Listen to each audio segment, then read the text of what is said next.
ओम सर्वमंगल मांगल्ये शिवे सर्वार्थ साधिके शरण्ये त्र्यंबके गौरी नारायणी नमोस्तुते।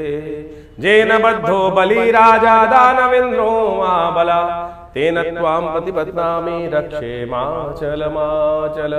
गंगा तरंग रमणीय जडा कलापम गौरी निरंतर विभूषित वाम भागम नारायण प्रिय मनंगम दापहारम वाराणसी कुलपतिम भज विश्वनाथम।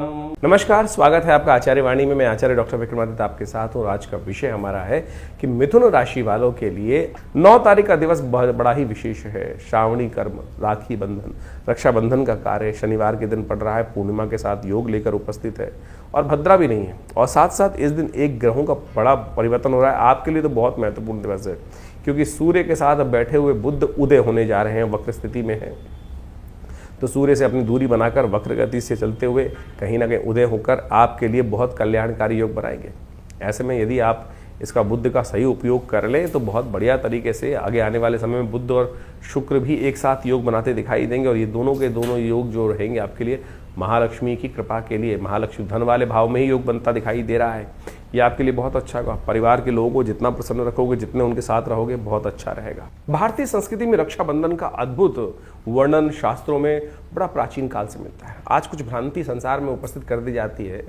आज हमारे मॉडर्न हिस्टोरियंस ने जिस प्रकार से राखी को कुर्मावती और हुमायूं के साथ जोड़कर बना दिया और उसके द्वारा उन कथाओं को हमारी टेक्स्ट बुक्स में डालकर, एनसीईआरटी की टेक्स्ट बुक्स में डालकर कुछ वर्ष पूर्व ऐसी व्यवस्था बना दी गई। शायद हमारे बच्चे, हम सब लोग यही सोचते हैं कि हमारी संस्कृति तो शायद हुमायूं से पहले थी ही नहीं, मुगलों से पहले थी नहीं। लेकिन यदि शास्त्र में वर्णित, हमने आरंभ में एक मंत्र पढ़ा था, जेन बद्धो बलि राजा दानवेन्द्रो महाबला तेन त्वां प्रतिपद्नामि रक्षे माचल माचल। यानी भगवती महालक्ष्मी ने ये सबसे पहला जो राखी का बंधन था, ये बड़ा अब ये शास्त्र में वर्णन जो आता है कैसे किया उन्होंने, उसके लिए राजा बलि की कथा चलती है। भगवान वामन का जब अवतार हुआ तो उस वक्त उन्होंने 3 पग में समस्त जो संसार को नाप लिया था। जो 2 पग में नापने के बाद तीसरा पग कहाँ रखा था? बलि के सिर पे रख दिया था। बलि ने कहा था कि आपने संपूर्ण संसार पर तो आधिपत्य स्थापित कर लिया, जो दान मैंने दिया उसको स्वीकार कर लिया, और अब तीसरा पग जो रखना है वो प्रभु आपने अभी मेरे शरीर पर विजय नहीं प्राप्त करी,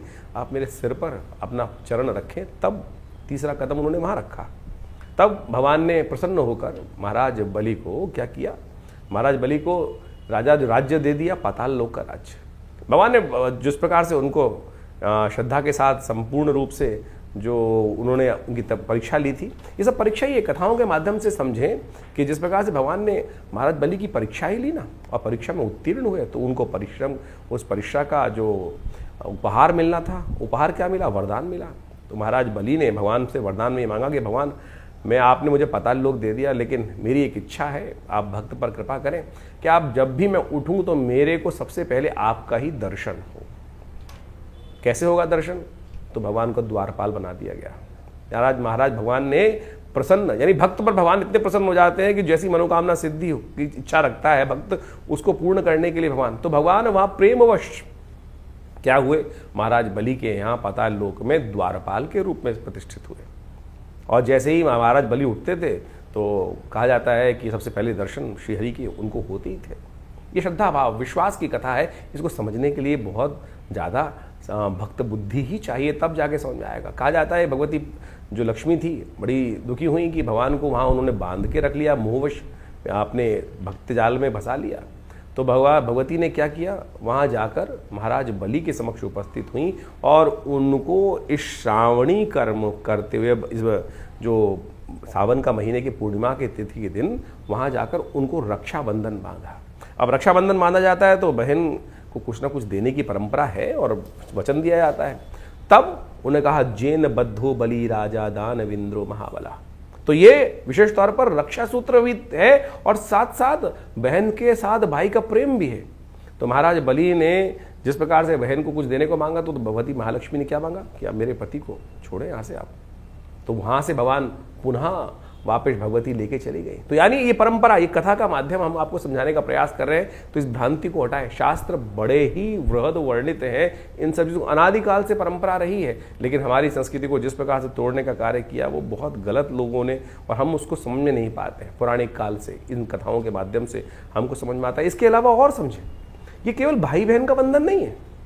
बहुत सारे लोग तो केवल भाई बहन को जिस प्रकार से कह देते हैं, नहीं, ये विजय का संकल्प है, ये संकल्प बुद्धि का चमत्कार है कि हम संकल्पबद्ध होकर, इंद्राणी ने इंद्र को भी रक्षा सूत्र बांधा था।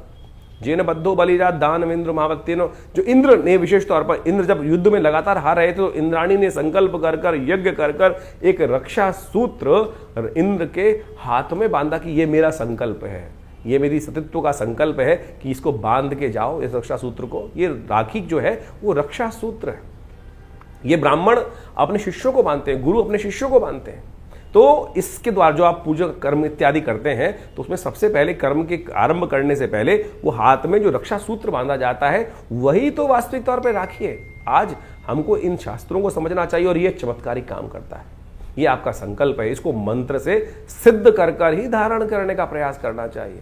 तो हम आपको इन सब सिद्धांतों को समझाने का प्रयास कर रहे हैं, तो आप इस पे विश्वास जगाएं। ये केवल परंपरा नहीं है, बहुत सारे लोग परंपरा के अनुसार, तो इस बार तो बड़ा सुंदर योग ऐसा बन रहा है कि भद्राव है ही नहीं पृथ्वी पर, तो आप आनंद भाव से किसी वक्त भी इन समस्त कर्मों को करने का सुंदर योग बना सकते हैं। भगवान का सुंदर स्तवन करें, और उसके बाद भाई और बहन के सब संबंध, जो परिवार के संबंध है, उनको बहुत आनंद के साथ समझाते हुए इस कर्म को करें। कल्याण के सुंदर योग बन सकते हैं। तो मिथुन राशि वालों, राखी बड़ा अद्भुत संयोग लेकर इस पर उपस्थित हो रही है। जिस प्रकार से योग बन रहे हैं राखी के दिन, उस दिन ग्रहों की स्थिति को समझते हुए आपके लिए बड़ा अच्छा कल्याणकारी योग बन सकता है। जैसा हमने कहा कि महालक्ष्मी कृपा प्राप्त करने का सुंदर रास्ता बनना अब आगे ग्रहों के परिवर्तन के साथ। इसी दिन बुध परिवर्तन की तरफ जा रहे हैं और आपकी राशि के मालिक भी हैं। तो खास तौर पर कहते हैं कि यदि ऐसे में राखी का दिन जो है वो आपके लिए वरदान साबित हो सकता है, क्योंकि ये परिवर्तन का दिवस है। भगवान विष्णु के जीवन में भी परिवर्तन ला दिया भगवती महालक्ष्मी ने एक कर्म कर कर। तो ऐसे में आप भी इस रक्षा सूत्र के दिन एक रक्षा सूत्र यदि अपने परिवार के जनों को बांधें, तो वो संपूर्ण रूप से कल्याण के योग बना सकता है। रेशमी वस्त्र युक्त, साथ में चावल और तिल युक्त जो राखी को बांधकर अपने परिवारजनों को रक्षा सूत्र के रूप में बांधेंगे, तो कहा जाता है कि समस्त कष्ट हरने के योग बन जाएंगे। ऐसे ग्रह नक्षत्रों के दृष्टिकोण साथ साथ आपके लिए श्रेष्ठ रहेगा कि आप जो तिलक कर रहे हैं उस तिलक में चंदन का उपयोग अवश्य करें। चंदन का तिलक करना ये आपके लिए संपूर्ण रूप से कल्याणकारी योग बनेगा। उसमें यदि यज्ञ आदि भस्म का संविष्ट कर कर यज्ञ की भस्म से भी तिलक करोगे, तो वो भी आपके लिए सबसे कल्याणकारी योग बनाए, क्योंकि इन दिनों आपके भाग्य में कहीं ना कहीं राहु का डंक लगा हुआ है, वो भ्रमित करना दिखाई दे रहा है। तो ऐसे में रक्षा सूत्र बांधते हुए यदि एक मंत्र का उच्चारण करें तो आपके लिए बहुत अच्छा रहेगा। ओम नमः शिवाय का स्तवन करते हुए यदि आप रक्षा सूत्र को सिद्ध कर कर 11 बार मंत्र को सिद्ध कर कर जिसके भी हाथ में रक्षा सूत्र बांधेंगे, उनके जीवन के कष्टों को, भ्रमों को दूर करने के लिए ये राखी अद्भुत रूप से सहायक सिद्ध हो सकती है। तो ग्रहों का जो ये प्रभाव जो आपने अभी समझा, आपकी राशि के दृष्टिकोण से किस प्रकार का योग बन रहा है, जो परिवर्तन का समय इस वक्त चल रहा है, शनि मंगल का टकराव चल रहा है, शनि वक्री चल रहे हैं, बृहस्पति और शुक्र की युति चल रही है, इन सब का प्रभाव वर्तमान में हर व्यक्ति के दृष्टिकोण से अलग अलग पड़ रहा है। मूल जन्मपत्री राशि के दृष्टिकोण से इस बात को हमें समझना चाहिए कि ऐसा नहीं है कि हर राशि वाले के लिए, जैसे जिस राशि का जो ग्रह योग बन रहा है वो हर राशि वाले के लिए उसी प्रकार का ही बनेगा, ऐसा नहीं हो सकता है। क्यों नहीं हो रहा है इस प्रकार से? बहुत सारे बात लोग व्यंग्यात्मक तौर पे करते हैं कि 12 राशि के दृष्टिकोण से ये परिवर्तन का प्रभाव तो हर व्यक्ति के साथ ऐसे ही होगा। नहीं, आपकी मूल जन्मपत्री में ग्रहों की युति किस प्रकार से है, आप ये मान के चले कि किस प्रकार का योग बन रहा है। इसको ऐसे कैटेगराइज कर लीजिए कि एक स्पेसिफिक ब्लड ग्रुप का व्यक्ति है, क्या जब कोई बीमारी आ रही है मौसम के अनुसार परिवर्तित हो रही है कि सब लोग उसी के अनुसार से बीमार हो रहे हैं, क्या? ऐसा नहीं होता है। तो आपकी मूल जन्मपत्री, आपकी मूल जो आप प्रकृति है वो किस प्रकार की है, उसका प्रभाव किस प्रकार से है, कौन इम्यून स्ट्रांग है, कौन इम्यून वीक है, तो उसका प्रभाव उस हिसाब से होता है। तो इसी प्रकार से ज्योतिष के दृष्टिकोण से इस बात को हमें समझना चाहिए कि परिवर्तन के योग बन रहे हैं। वर्तमान में ट्रांजिट के प्लैनेट के दृष्टिकोण से हमने आपको राशि के दृष्टिकोण से वो बताया, इंडिविजुअल आपकी जन्मपत्री में क्या प्रभाव पड़ रहा है उसको अच्छे से आपको समझना चाहिए। दशाएं, अंतर दशाएं, ग्रहों का प्रभाव, कौन से ग्रह आपके जन्म में पूर्व अर्जित कर्म के अनुसार से किस प्रकार के योग आप बनाकर बैठे हुए हैं और कैसे उसमें परिवर्तन लाने के योग बन रहे हैं। तो ग्रहों की गोचर ये आपको अच्छे से समझाने का प्रयास करती है। और जल्दी जल्दी यदि आप परिवर्तन का रास्ता देखना चाहते हैं, प्रभाव देखना चाहते हैं, तो उसको सही से समझकर यदि आप कार्य कर लेंगे तो बहुत अच्छे से परिवर्तन के योग बन जाते हैं।